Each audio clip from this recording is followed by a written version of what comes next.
disertai dengan perdarahan.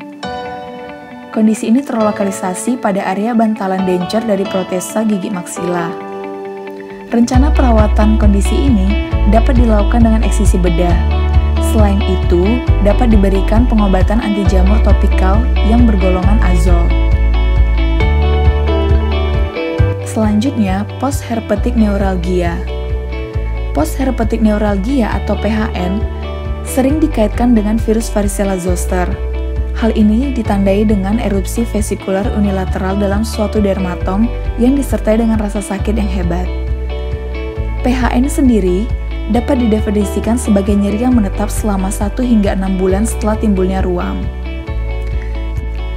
Nyeri PHN dapat digambarkan sebagai rasa sensasi terbakar dan rasa sakit yang konstan.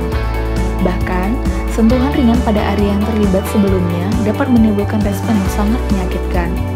Perubahan sensasi dalam area yang terkena dapat menyebabkan kondisi hipoestesi ataupun hiperestesi. Rencana perawatan postherpetic neuralgia dapat dilakukan dengan pemberian obat antivirus yang dapat mencegah perkembangan PHN. Selain itu, penggunaan obat analgesik dan rencana perawatan bedah dapat dilakukan untuk menangani kondisi tersebut. Selanjutnya, level kompetensi keempat. Pertama ada Bifitt tongue. Kondisi ini jarang terjadi, di mana terdapat pembelahan lidah karena kurangnya fusi di bagian lingual lateral. Etiologinya disebabkan karena kegagalan proses proliferasi sel punca mesenkim, di mana massa sel seharusnya berkembang ke anterior menjadi bergerak terpisah. Gambaran klinis Bifitt tongue dapat dimanifestasikan sedalam groove pada midline permukaan dorsal lidah. Hal tersebut sering membuat sisa-sisa makanan dan mikroorganisme terkumpul dan menyebabkan iritasi. Rencana perawatan Bifitt tongue secara umum dapat dilakukan dengan pembersihan lidah secara rutin. Selanjutnya, frictional keratosis merupakan lesi putih dengan permukaan kasar dan tidak teratur yang disebabkan oleh adanya trauma kronis dan biasanya akan sembuh jika sumber trauma ataupun iritasi dihilangkan.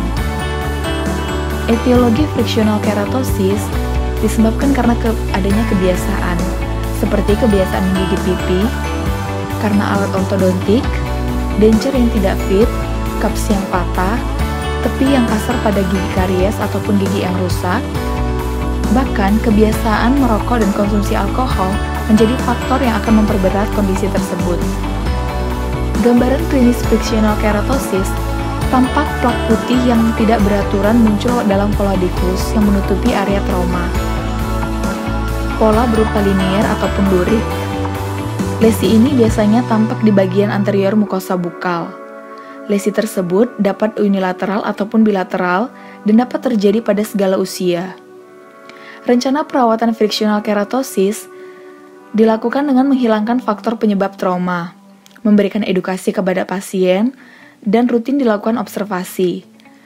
Jika dalam penegakan diagnosa diragukan, diperlukan pemeriksaan lanjutan berupa biopsi untuk mengecualikan lesi premalignan dan mengesampingkan perubahan atipikal yang terjadi. Selanjutnya, muara ductus stensens prominens.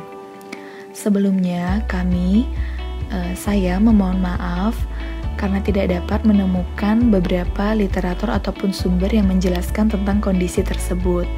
Oleh karena itu, kami memohon masukan dan bimbingan dari dokter agar kami dapat memahami tentang kondisi penyakit mulut tersebut. Terakhir, saya akan membahas tentang recurrent intraoral herpes. Sebelumnya, RIH yang dibahas terkait penyakit hematologi.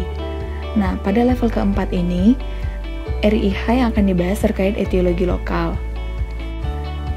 Infeksi recurrent intraoral herpes terkait etiologi lokal disebabkan oleh beberapa faktor, seperti trauma jaringan oral ataupun jaringan saraf setelah dilakukan variasi. Tanda dan gejala yang muncul seperti rasa nyeri dan rasa terbakar, gatal dan kesemutan, dan eritema pada epitel yang timbul 6 hingga 24 jam sebelum lesi tersebut akan berkembang. Selain itu, terdapat beberapa papula kecil, eritematosnya akan semakin berkembang dan membentuk kelompok vesikel yang berisi cairan, di mana cairan tersebut akan pecah dalam 2 hari. Gejala paling parah Dalam 8 jam pertama, di mana proses replikasi virus paling aktif akan selesai dalam 48 jam, di mana vesikel tersebut akan pecah dan melepaskan cairan yang dipenuhi virus, sehingga menyebabkan lesi tersebut semakin menyebar. Penanganan kondisi RIH terkait etiologi lokal dimulai dari meminimalisir faktor etiologi, kemudian dilakukan pemberian obat topikal antivirus, dan mengkonsumsi obat antivirus sistemik. Sekian penjelasan dari saya. Terima kasih. Granulomatosis orofasial adalah peradangan granulomatosis non-spesifik yang terjadi pada rongga mulut dan bibir. Gambaran klinisnya umumnya terdapat pembengkakan pada area rongga mulut dan bibir secara persisten, diikuti dengan peningkatan ukuran jaringan lunak. Etiologi dari granulomatosis orofasial belum diketahui dan dapat terjadi di mana saja pada rongga mulut. Burning Mouth Syndrome atau BMS didefinisikan sebagai rasa sakit seperti terbakar yang melibatkan lidah atau membran mukosa. Secara klinis maupun laboratoris, tidak dijumpai adanya kelainan. Istilah lain dari PMS yang sering digunakan ialah glossodinia atau glossopirosis. Gambaran klinisnya secara klinis maupun laboratoris tidak dijumpai adanya kelainan. Etiologi dari glossodinia belum jelas sampai saat ini. Beberapa peneliti menghubungkan adanya sebab akibat antara glossodinia dengan keadaan psikis seseorang. Glossodinia juga merupakan gejala dari faktor lokal atau penyakit sistemik, termasuk kelainan hormonal, alergi, hipofungsi kelenjar ludah, trauma kronis dengan intensitas rendah. Rencana perawatannya, pasien diberikan edukasi dan informasi mengenai penyakit glossodinia. Pasien disarankan untuk menyikat lidah 2 kali sehari dan meminum air putih sebanyak 8 gelas per hari dan diberikan obat analgesik. Linear gingival erythema merupakan penyakit yang dapat terjadi pada pasien yang mengalami penekanan sistem imun, merupakan tanda awal dan berpotensi untuk berkembang menjadi necrotizing ulcerative periodontitis. Gambaran klinisnya ada keluhan rasa sakit dan ada daerah eritema yang bentuknya seperti pita memanjang dan mengikuti kontur gingival kira-kira 2-3 mm dari free gingival margin.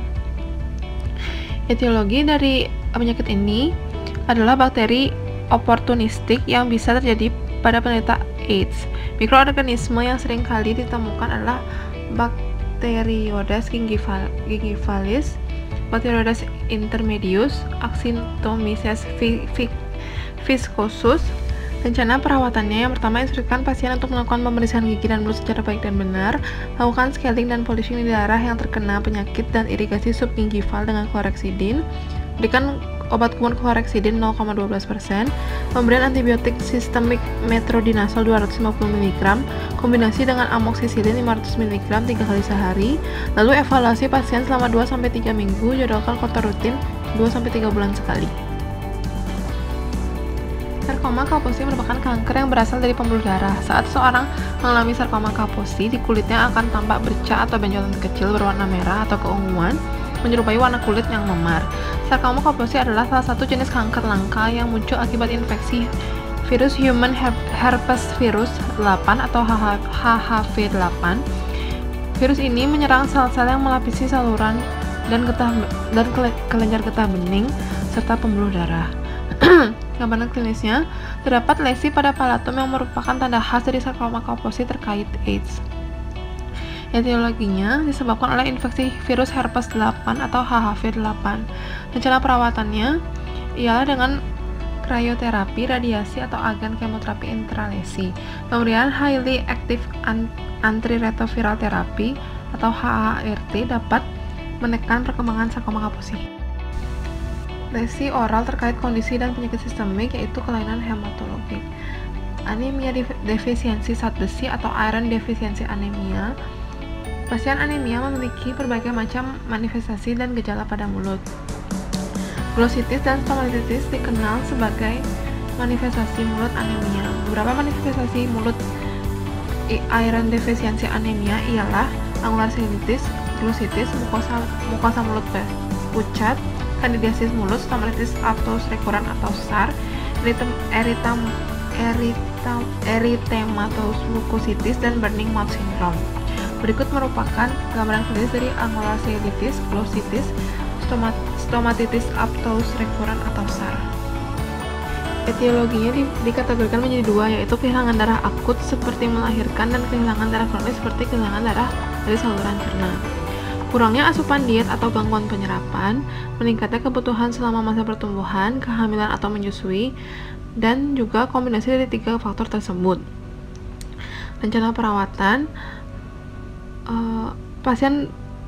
pada pasien IDA yang memiliki manifestasi pada rongga mulut bergantung pada penyebab IDA. Terapi yang dilakukan dapat berupa terapi kausal, pemberian preparat besi, dan mengganti kekurangan zat besi dalam tubuh, diet, vitamin C, transfusi darah. Terkait kondisi dan penyakit sistemik yaitu geriatrik. Fungsi stomatognati pada orang normal usia lanjut menurun, misalnya proses menelan, mengunyah, dan berbicara. Semua itu terjadi karena adanya kemunduran sistem saraf sentral. Kelemahan dan tidak adanya koordinasi dari lidah dapat menyebabkan retensi makanan di bagian bukal mulut. Kegagalan transportasi makanan atau terjadi pergerakan yang tidak terkontrol dari makanan ke dalam orofaring. Bila transfer makanan tertunda dan koordinasi menelan terganggu, akan menjadi risiko yang lebih hebat terhadap pernafasan. Risiko yang fatal akan bertambah apabila disertai ada kelainan atau penyakit mulut. Masalah yang sering terjadi di rongga mulut lansia adalah serostomia, halitosis, OH buruk, serta penyakit mulut itu sendiri, baik yang berbentuk infeksi maupun yang bukan. Pada kasus lansia dengan serostomia, mulut kotor, dan halitosis, pasien disarankan sering berkumur atau minum air yang sering mungkin. Cara menjaga kebersihan mulut juga harus dilakukan dan dijelaskan secara tepat dan lengkap oleh tenaga medis. Eritema multiforme adalah suatu kondisi mukocutaneous akut yang jarang ditandai dengan adanya lesi target pada kulit dan membran mukosa. Manifestasi klinis penyakit ini dapat bervariasi mulai dari eritema multiforme minor yang bersifat ringan tanpa keterlibatan membran mukosa atau hanya keterlibatan minimal, hingga eritema multiforme mayor yang bersifat lebih berat dan disertai keterlibatan dua mukosa atau lebih. Berikut gambaran klinisnya. Gambar lesi makula dan plak eritema multiple pada regio facialis, erosi multiple pada regio labialis, dan hiperemia serta sekret pada kedua mata. Etiologinya sampai saat ini belum diketahui dengan jelas. Banyak literatur menyebutkan bahwa terdapat beberapa faktor penunjang eritema multiforme, diantaranya seperti reaksi alergi dari obat-obatan, makanan, reaksi terhadap mikroorganisme, efek radioterapi, penyakit sistemik, infeksi, dan neoplasia. Rencana perawatan dan terapi. Tindakan yang tepat untuk eritema multiforme dengan mengobati secara simptomatik. Antihistamin secara oral biasanya digunakan untuk mengatasi rasa gatal saat tidur. Diberikan lunak pada lesi mulut dengan obat kumur hidrogen peroksida 1,5%. Jika lesi mulut purulen, bau dengan servikal lymphadenopati, perawatan dengan penisilin atau eritromycin tablet 500 mg selama 7 hari sangat tepat untuk infeksi bakteri sekunder. Prognosa saya baik jika ditangani dengan cepat dan tepat. Pemeriksaan penunjang yaitu dilakukan pemeriksaan darah lengkap dan histologi. Bechet disease atau BD atau sindrom Bechet merupakan suatu peradangan multisistem kronis yang ditandai oleh ulcerasi yang hilang timbul pada rongga mulut, alat kelamin, mata, dan umumnya melibatkan sendi, kulit, sistem saraf pusat, dan saluran pencernaan. Selain ulcerasi rongga mulut, manifestasi klinis di organ lain sangat bervariasi pada tiap populasi yang berbeda. Hal ini berkaitan dengan adanya pengaruh genetik terhadap timbulnya serta perkembangan penyakit. Berikut merupakan gambaran klinis, yaitu terdapat ulcerasi oral. Etiologinya belum diketahui. Rencana perawatan dan terapi yaitu mendapat terapi oral cefadroxil 2 kali 500 mg selama 5 hari dan metilprednisolon 2 kali 8 mg selama 10 hari diturunkan menjadi 1 kali 8 mg sampai klinisnya membaik. Terapi topikal rongga mulut, obat kumur, povidone iodid 1% dan aplikasi pasta triamnisolon acetonide 0,1% 2 kali sehari setelah mukosa dikeringkan. Selain itu, pasien juga dapat diedukasi dengan meningkatkan higienitas rongga mulut dan menyikat gigi minimal 2 kali sehari. Prognosanya baik, pemeriksaan penunjang tidak ada.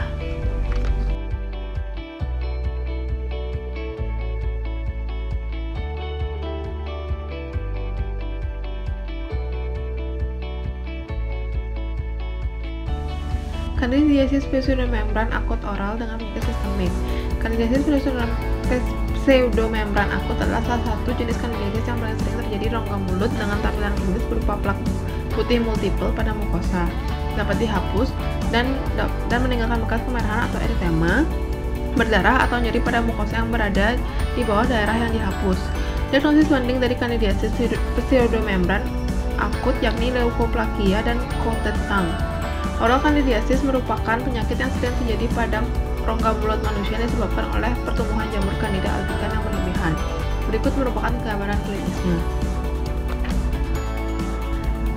Etiologinya disebabkan oleh jamur Candida albicans yang merupakan mikroorganisme komensal di dalam rongga mulut dan dapat muncul pada keadaan tertentu seperti munculnya penyakit diabetes mellitus yang tidak terkontrol.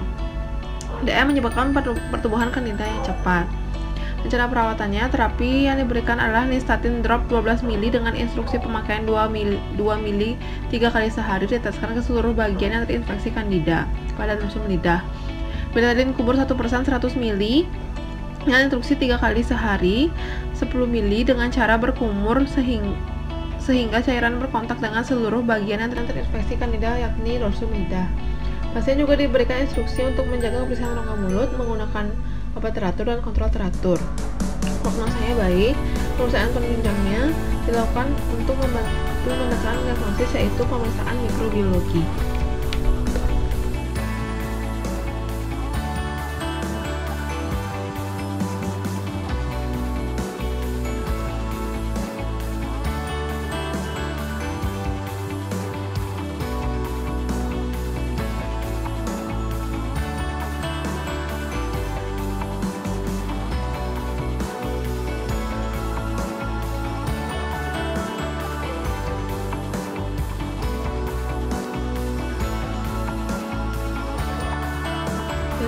Seilosis adalah keadaan di mana terdapat fistura dan penyisikan permukaan merah dari bibir dan sudut-sudut mulut yang diakibatkan oleh defisiensi riboflavin. Keadaan bibir mudah terpengaruh dengan gangguan metabolik, iritasi lokal, atau keduanya. Terjadinya seilosis ditemukan pada keadaan defisiensi riboflavin B2 atau B6. Gambaran klinisnya, bibir yang cenderung kering dan mengelupas serta vermilan bordernya tidak jelas seperti di gambar. Terdapat penyebab seilosis diantaranya perubahan inflamasi pada mukosa bibir adalah tanda kekurangan zat gizi seperti riboflavin, niacin, asam folat, protein, vitamin B12, dan zat besi. Cara perawatannya dengan meningkatkan konsumsi makanan yang mengandung riboflavin, niacin, asam folat, protein, vitamin B12, dan zat besi.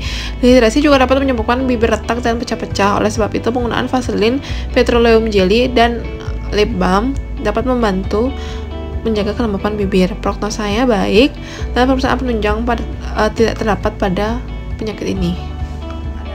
Irofitang adalah suatu lesi inflamasi pada lidah yang bersifat jinak dan tidak memiliki kecenderungan berubah menjadi ganas.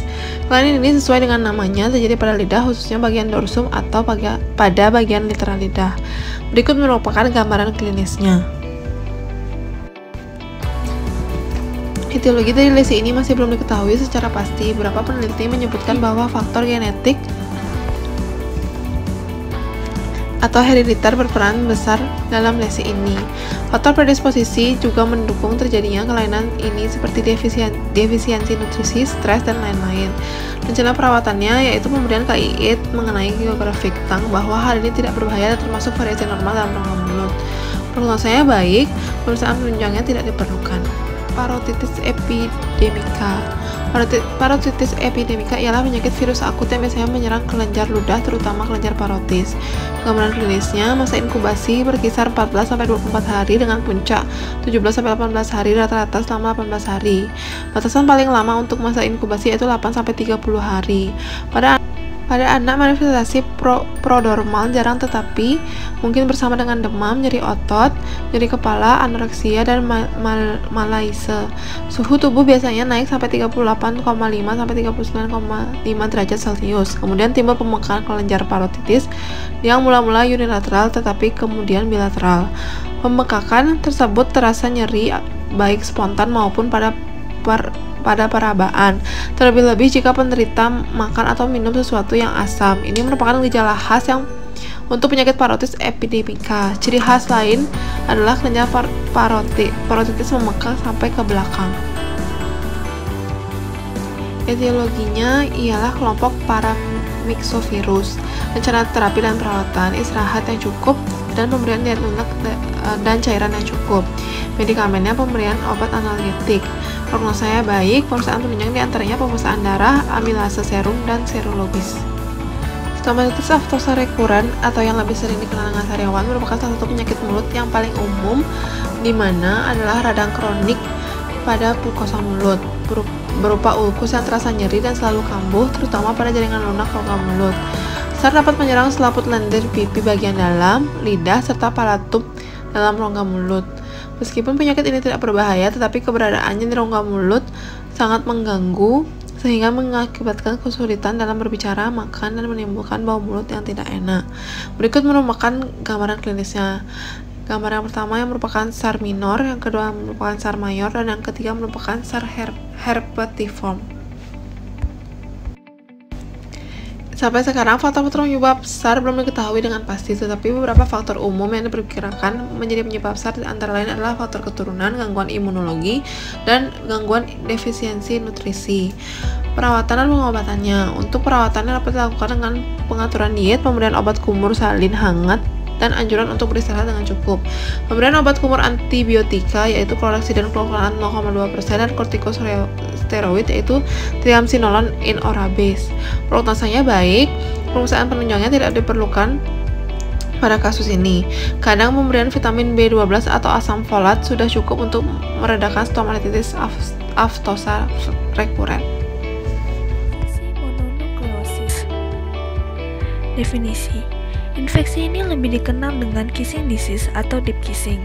Penularan penyakit ini melalui cairan sekresi tubuh, terutama sekresi terdapat pada orofaringeal.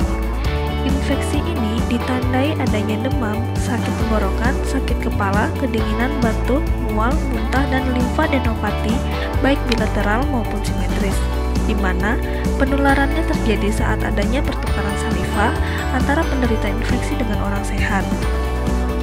Gambaran klinis dari mononukleosis ini adanya gingivitis akut dan stomatitis, dan juga kadang terdapat leukoplakia pada berbagai daerah di dalam rongga mulut. Untuk etiologinya, terdapat Epstein-Barr virus atau EBV yang ditularkan melalui kontak sekresi pada penderita terutama sekresi orofaringeal.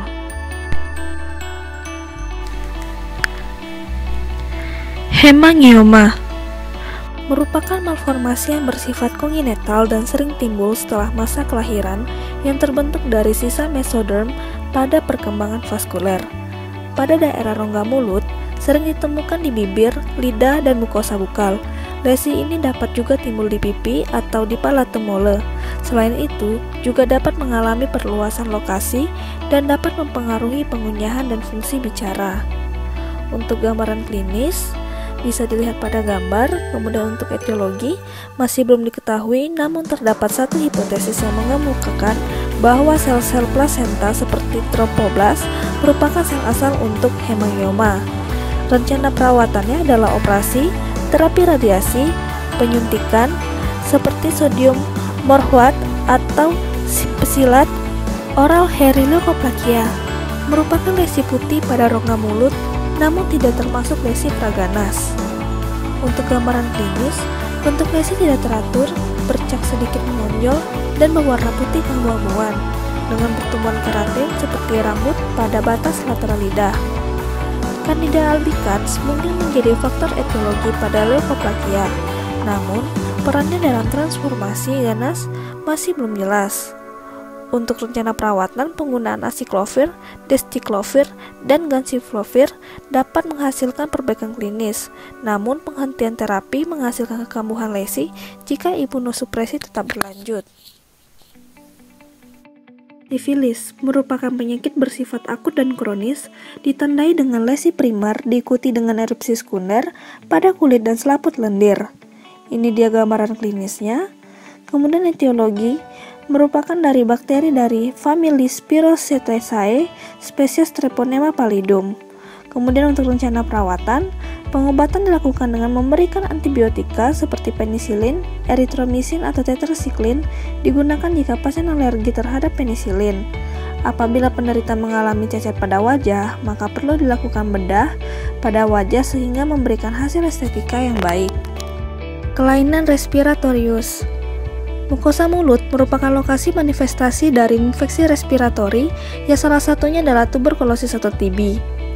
Gambaran klinisnya pada rongga mulut yaitu ulcer, pembesaran gingiva, tuberkulosis, limfadenitis, tuberkuloma, osteomyelitis, tuberkulosis yelloidenitis. Untuk etiologinya, ini muncul akibat cleansing dari saliva yang tidak optimal dan OH yang buruk.